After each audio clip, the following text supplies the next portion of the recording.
How do you deal with the aspects within yourself that you perhaps don't like very much? Do you try and get rid of them? Or do you try and learn to live with them? The things within us that perhaps we might find as monsters or horrible things, we might think the best thing to do is get rid of them, and sometimes that's exactly what we need to do. But sometimes it's better to own them, to become aware of them and enable ourselves to live with them. June the 3rd is the feast day of Kevin of Glendalough. Kevin was a hermit that lived in the Irish centre of Glendalough. He moved there to be a hermit. He began his life in the upper glen, but Glendalough had an upper glen and a lower glen. When people began to come and see Kevin to gain spiritual insight, to have spiritual direction, he began to run out of space in the upper glen. And so he decided to move down to the lower fields and glens. And in fact, in each of these places there was a loch. That's what Glendalough means, the glen of two lochs.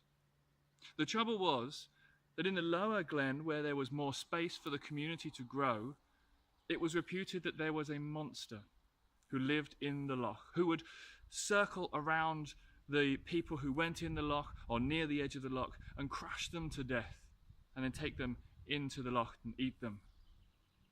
So the people were fearful of going to the lower loch, the lower glen. Kevin, on the other hand, knew the power of God. And so Kevin went to confront this beast, this monster in the lower loch. He went and stood in the water of the loch, as was his normal practice, right up probably to his chest or his shoulders in the loch.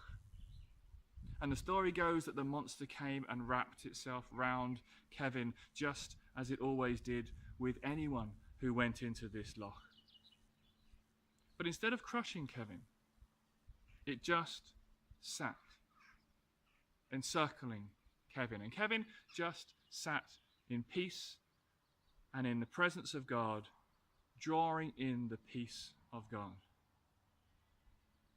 The monster, it said, became peaceful around Kevin. And in fact, what Kevin did was to move the monster, move this beast from the lower lake, from the lower loch, into the upper loch, in the upper glen.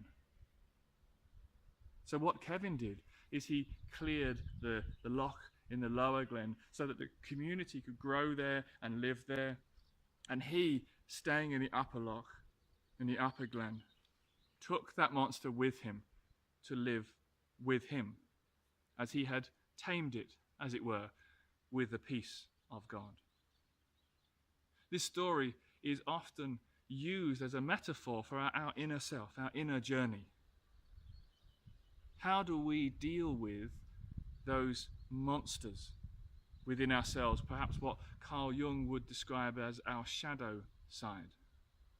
Do we just want to get rid of them, or actually do we confront them, standing with the peace of God, which is beyond our understanding, our comprehension, and with the peace of God tame those beasts, those inner beasts, those inner monsters, and learn to live with them under the peace of God? In my meditations for Kevin in 40 Days with the Celtic Saints, it says here, Kevin was a man of deep inner peace. The greatest lesson passed down from him comes from his taming of the monster, a metaphor for the taming of our inner monsters by peace, prayer, and the power of God. Rather than getting rid of the inner monster, we are able to live with it once it has been tamed through inner peace, acceptance, and prayer by the movement of God's power within us. What are your inner monsters? The things with which you battle? Have you been trying and failing to get rid of these inner beasts?